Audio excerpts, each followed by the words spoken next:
तब्दीली सरकार को या बाल्फाज दीगर उस एक इस्लामी मुमलिकत को जिसमें मैं और आप रहने की अदाकारी फरमा रहे हैं, एडजस्ट कर रहे हैं ख़ुद को सुबह शाम की बुनियाद पर, एक और एज़ाज़ बादल नखास्ता ही सही मगर हासिल हुआ है।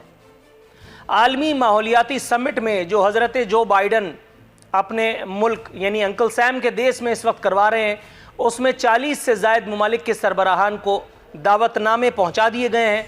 हाल तो ये है कि वहाँ नरेंद्र मोदी जैसे कस्साब के अलावा बांग्लादेश की वज़ीर आज़म तक को बुलाया गया है, लेकिन अगर नहीं लिफ्ट कराई गई तो हमारे हैंडसम वज़ीर आज़म को, जो कि इस वक्त कोरोना के बायस अलील है, अल्लाह ताला उन्हें शिफाए कामिला आजिला बमा उनकी अहलिया मुहतरमा अता फरमाए। अब देखना यह है कि वज़ीर आज़म पाकिस्तान, जिनका एक बयान मेरे सामने मोबाइल पे खुला हुआ है, जिसमें उन्होंने वाज़ेह अल्फाज में इरशाद फरमाया था कि I consider myself as the biggest environmentalist in the history of Pakistan. उस एक लतीफ़े या दावे के बावजूद भी क्या वजह बनी कि जो बाइडन ने इमरान खान साहब को या इमरान खान साहब के नामजद किसी फ़र्द को या मुझे और आपको, मेरे देश को बुलाना तक गवारा न किया?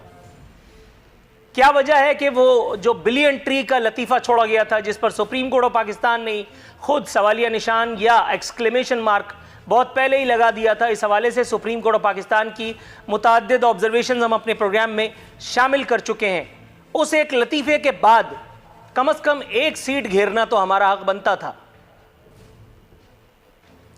दूसरी जानिब IMF का शिकंजा कुछ मजीद सख्त हुआ है।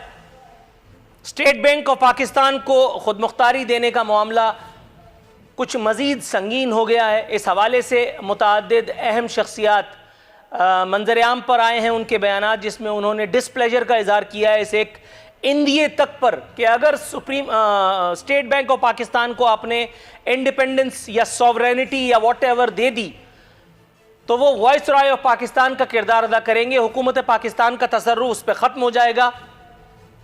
और ऐसा किसी मुहज़्ज़ब जमहूरी आज़ाद मुल्क या मुआशरे में नहीं होता। ताम सवाल आखिर में यही है कि ऐसा तो किसी आज़ाद मुहज़्ज़ब मुल्क में नहीं होता, तो फिर हम क्यों अपने आप को खामखा इस कैटेगरी में खड़े कर रहे हैं? तीसरी अहम तरीन स्टोरी या फजूल तरीन स्टोरी, तनवीरुल हक थानवी साहब को अब MQM और नून लीग के बाद तहरीक इंसाफ में अपना ठिकाना नजर आ गया है।